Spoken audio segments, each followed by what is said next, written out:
So we've given you guys suggestions on freight forwarders that we know and trust, but here's a side note. You could be using a different freight forwarder, but I want to give you guys a quick warning of what to look out.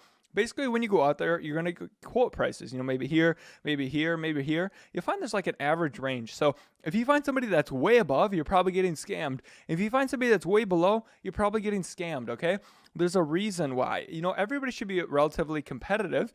But if you pay up here, you might be getting more services comparatively to down here.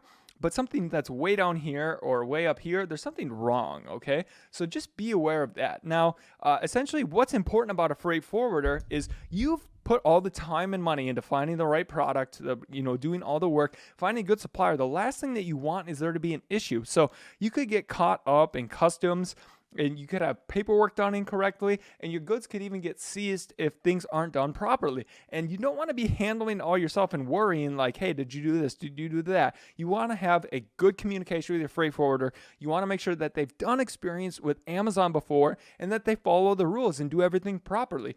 Or like what happens if there's new tariffs and new stuff like that, new regulations and new policies with Amazon. So you want to make sure they have experience with Amazon, okay? You want to make sure that they're priced properly and that they have good communication. So if they've got previous experience with Amazon, they're priced properly, and they have good communications, and you feel like you could trust them, you could definitely go ahead with them. But don't use some shady person that you found on a Facebook group or just the cheapest, because when you pay on price, you always pay somewhere else, and you never want to be having to think or worry about your logistics, because that is not a fun process. And if you get caught up in customs because something isn't done properly, it's going to cost you a lot of money.